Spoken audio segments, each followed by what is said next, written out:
Le forum de Giverny et le cercle et son président Romain Mouton ont souhaité essayer de monter au-delà même de l'intérêt que vous avez déjà perçu des tables rondes et des thématiques du travail du cercle, des personnalités qui sont au cœur de la problématique de la confrontation entre la réalité économique, mais aussi les enjeux, les exigences aujourd'hui de la transition écologique. Comment résoudre cette énigme, cette difficulté? On a à la fois ici un personnage éminent, puisqu'une chercheuse, une scientifique, directrice au CEA, directrice de recherche au CEA, coprésidente du groupe 1 du GIEC, et un des plus éminents personnages de notre économie, en tout cas des outils de décision de l'État. L'un et l'autre, vous avez accepté de réfléchir et d'intervenir autour de cette confrontation.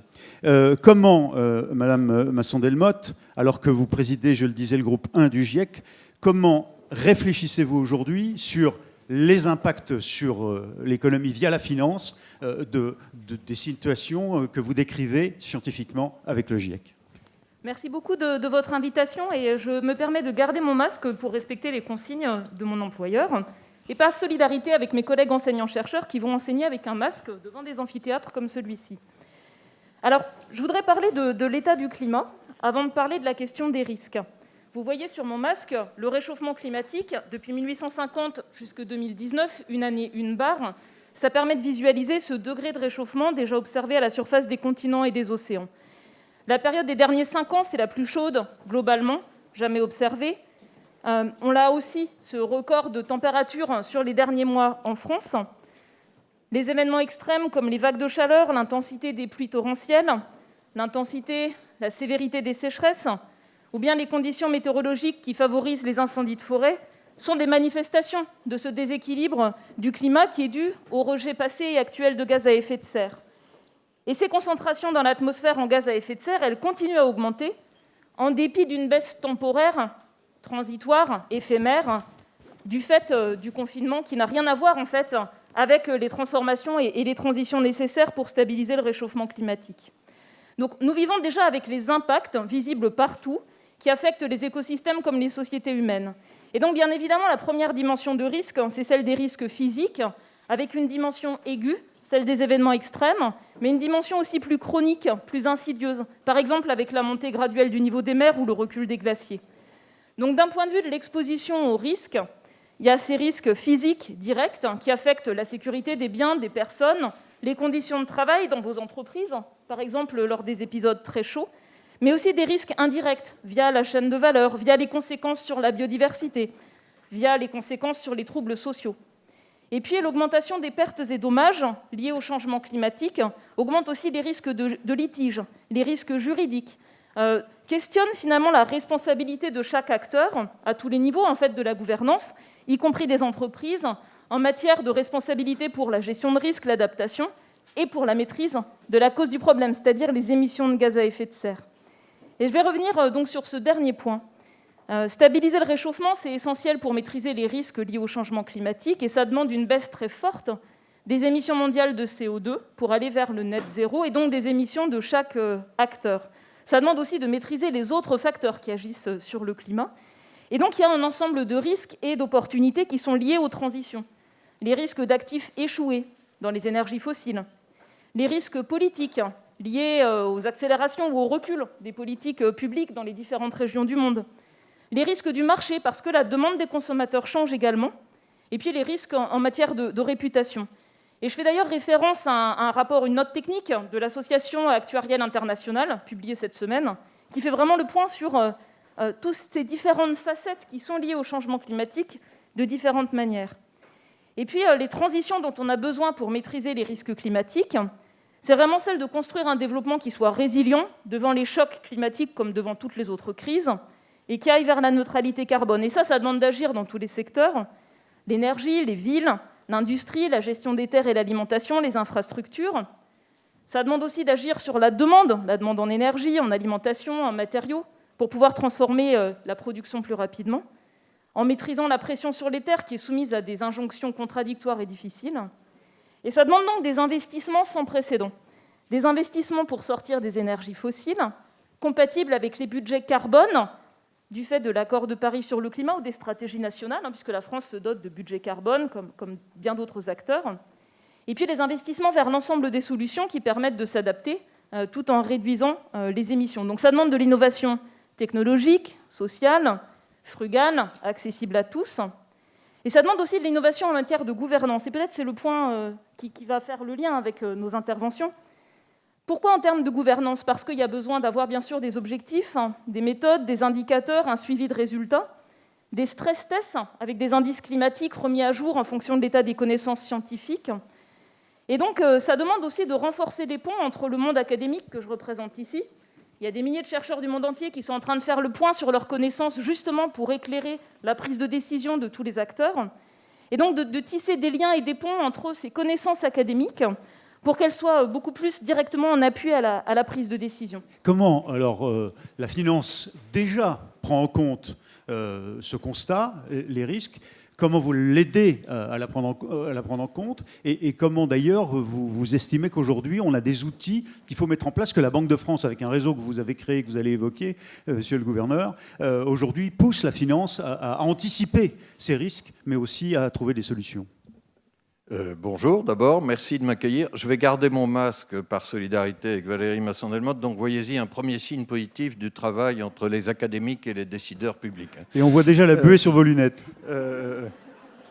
Oui, alors je ne vous vois plus, etc. Mais je crois que je sais en 3 minutes ce que j'ai envie de vous dire. C'est 2 évidences et c'est 3 engagements. Je précise que je ne suis pas, moi, une banque. La Banque de France, c'est un grand service public, donc je ne prétends pas parler au nom de tous les financiers, mais par contre, je peux parler au nom des autorités de régulation. La première évidence, c'est que la reconstruction post-Covid n'est pas un redémarrage à l'identique. Elle doit être écologique et nous devons saisir, je vais le formuler en termes économiques, ce qui est une opportunité schumpeterienne de destruction créatrice.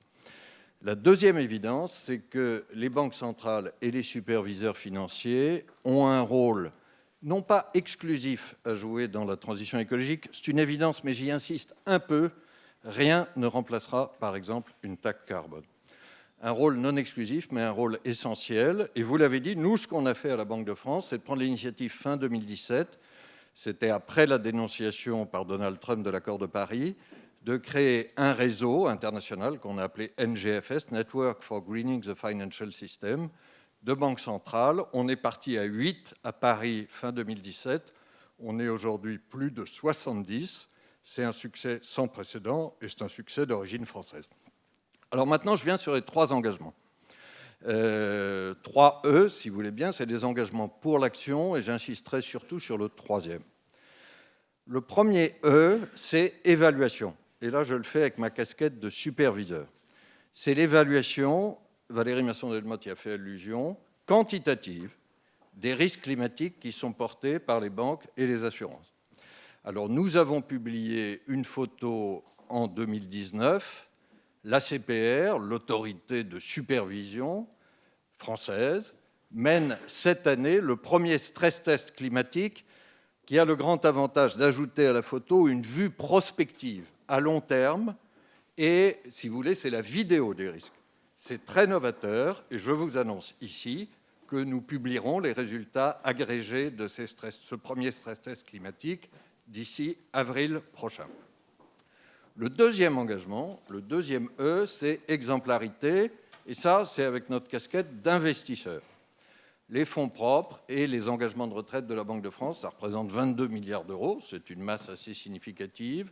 Nous avons été pionniers en prenant il y a 2 ans des investissements d'engagement responsable et je vous renvoie au rapport d'investissement responsable qu'on a publié en juin dernier qui, je crois, fait référence, y compris sur le plan méthodologique. Mais j'ai dit que je voulais insister aujourd'hui un peu plus sur le 3e E qui, cette fois-ci, est avec la casquette de politique monétaire.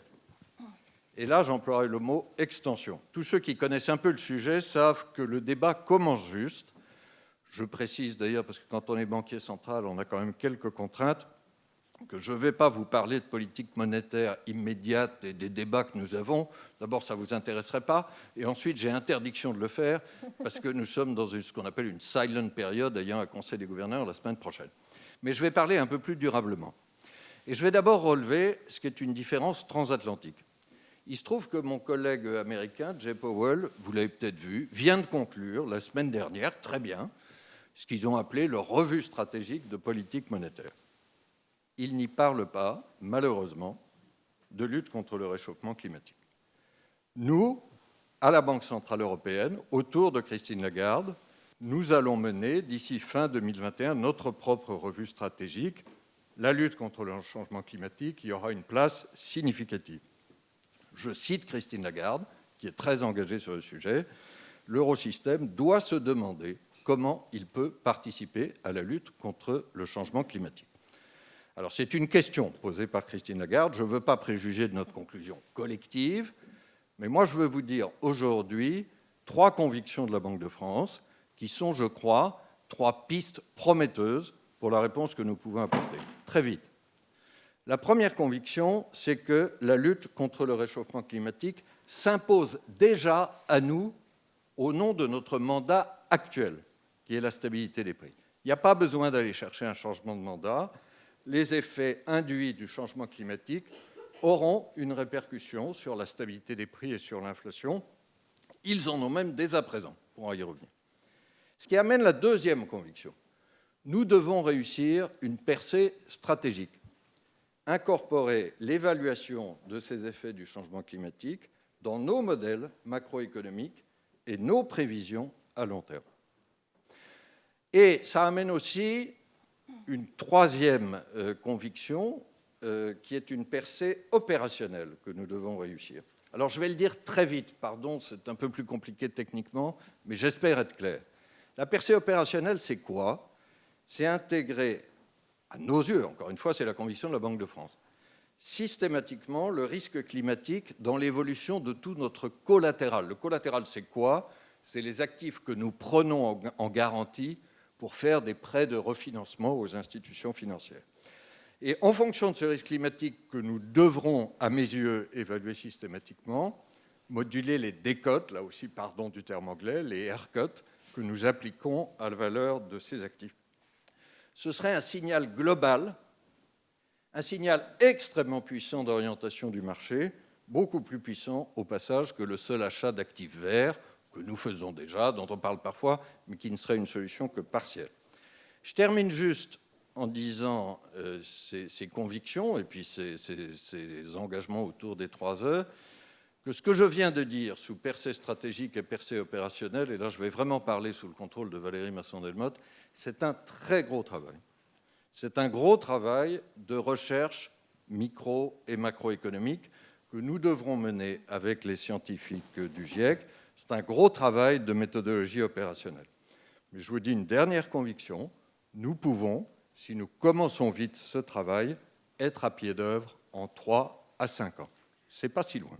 Valérie Masson-Delmotte, le GIEC, à juste titre, s'est souvent inquiété des reculs ou de l'absence de signaux particulièrement opérationnels dans les décisions des gouvernements pour inciter le développement économique à prendre le virage de la transition. Ça, c'est des signaux peut-être que vous n'espériez plus voir se réaliser. Enfin, c'est considérable. Alors, je vais juste rappeler, en fait, le GIEC, lui, il ne fait pas de recommandations, il ne s'inquiète pas en tant que tel, parce que sa mission, c'est vraiment faire un état des lieux des connaissances scientifiques, le communiquer le plus clairement possible, de manière la plus rigoureuse possible.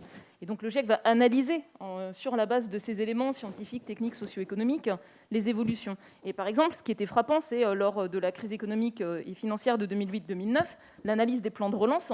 C'est un des aspects qui avait été analysé dans le rapport du GIEC de 2013 et qui était jugé préoccupant par rapport à la continuité de l'effort et à l'échelle de l'effort qui restait à mettre en route, en fait, à ce moment-là. Par contre, le Haut Conseil pour le climat, lui, dont je fais partie, c'est le périmètre un peu inverse, c'est-à-dire qu'il a justement le mandat d'examiner les politiques publiques et de faire explicitement des recommandations. Et parmi les recommandations du Haut Conseil pour le climat, dans ses rapports de 2019 et de 2020, il y a clairement le développement méthodologique, en fait, qui permet de soutenir la prise de décision à tous les niveaux de la gouvernance, ne serait-ce que, par exemple, la capacité pour un projet de loi à évaluer l'impact en termes d'émissions de gaz à effet de serre, ce qui reste encore à construire, parce qu'il y a des outils vraiment à développer pour le faire de manière rigoureuse.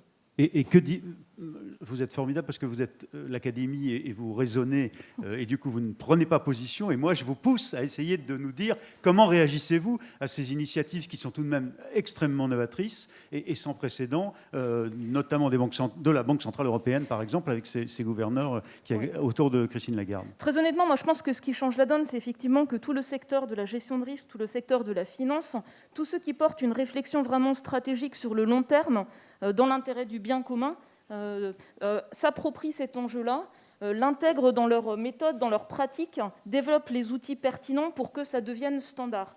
Et c'est vraiment ce que je vois commencer à se mettre en œuvre, aussi bien au départ dans les acteurs de la réassurance, et puis maintenant du côté des banques centrales. C'est un signal qui est extrêmement important, et je pense que c'est un signal important pour tous les acteurs de la vie économique également. C'est une des phrases peut-être les plus importantes de cette journée, ce que vous venez de nous dire. Cette nécessité, bien sûr, c'est un des points sur lesquels insiste le cercle de Giverny, que ça soit intégré dans les stratégies au plus haut niveau.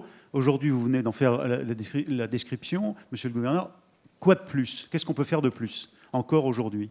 Bon, je crois que si on fait déjà ça très bien et assez vite, c'est un game changer considérable. Vous me permettez, à cause de mon grand âge, de faire une petite remarque historique. J'ai eu pas mal de responsabilités publiques, j'ai vu pas mal de sujets évoluer. Je n'ai pas vu, dans ma vie professionnelle, évoluer un sujet aussi vite que celui de la prise de conscience et de l'action sur le changement climatique dans la sphère financière sur ces 3 dernières années. C'est un bouleversement complet. Je pense d'ailleurs que la puissance publique y a été leader, et l'opinion. Les acteurs financiers ont bougé, mais ils ont bougé à cause d'un certain nombre de régulations publiques et d'attentes de l'opinion. Je vous cite un exemple et ensuite je formule un espoir. L'exemple, c'est ce qui s'est passé chez les gestionnaires d'actifs, les banques, les assurances. Il se trouve que nous supervisons les banques et les assurances. C'est quelque chose d'extrêmement important sur la gouvernance. Il y a 5 ans, vous alliez regarder qui s'occupait, c'est très concret ce que je veux vous dire, qui s'occupait du risque climatique dans une banque et une assurance. En général, c'est le département RSE. C'est formidable, la RSE. Je ne veux pas dire le contraire au forum de Giverny, j'y crois beaucoup, on en fait à la Banque de France. Mais maintenant, ceux qui s'occupent du changement climatique, c'est le département de gestion des risques, le risk management. C'est devenu encore plus cœur de métier. Pour le dire en anglais, c'est passé du nice to have au must have. L'espoir, c'est que maintenant, nous arrivions à une compréhension partagée de l'ensemble des autorités internationales en la matière. On va être clair, c'est une coalition des volontaires. Le NGFS, ça dégage pour ça un enthousiasme formidable. Quand je dis des banquiers centraux peuvent être enthousiastes, en général, je provoque un peu de scepticisme. Je vous promets que c'est vrai. Je vous promets que même avec un masque, on vous voit sourire. Mais c'est une coalition. J'espère que vous ne sourirez plus. Vous sentez l'enthousiasme sous le masque. Mais c'est une coalition, évidemment, il y manque la première économie de la planète. Il faut espérer que la Fed et la Chine y entrent un jour. La Fed a montré, j'ai dit, une déception par rapport à la revue stratégique, mais j'ai eu l'occasion d'en parler avec Jay Powell, a montré un intérêt sur le NGFS. Si, alors ça va dépendre des évolutions électorales, les États-Unis peuvent revenir dans l'accord de Paris, c'est évidemment un changement considérable, mais il faut que nous puissions passer à l'échelle internationale du volontaire, c'est le cas aussi pour la photo, la disclosure des risques, à l'obligatoire. Voilà, ça c'est l'espoir, mais ça bouge vraiment extrêmement vite. Un mot de conclusion. C'est une course de vitesse, pardon, entre l'action et la menace, parce qu'on est tous conscients que la menace monte vite. Mais je peux vous dire que la motivation des décideurs publics, et je crois l'action va vite aussi. Un mot de conclusion, peut-être. C'est juste pour vous dire à tous que normalement, dans ces conditions compliquées, le prochain rapport sur les bases physiques du changement climatique du GIEC sera rendu en juillet prochain. Dedans, on a fait tout un travail pour analyser finalement l'information climatique qui est utile pour la prise de décision, avec un atlas interactif, avec des ressources spécifiques régionales qui n'étaient pas disponibles avant, sur la base des connaissances qui sont produites dans le monde entier. Et on n'a qu'une aspiration, c'est que ces connaissances soient utiles, et qu'elles soient utiles pour réduire les risques. Je voudrais vraiment, au nom de Romain Mouton et du Cercle de Giverny et du Forum, vous remercier parce que vous avez les emplois du temps de ministre doublement, je dirais. Vraiment, d'être venu jusqu'ici pour évoquer ces aspects et ces progrès que vous venez de décrire, c'est formidable. Je voudrais qu'on remercie Valérie Masson-Delmotte et le gouverneur de la Banque de France.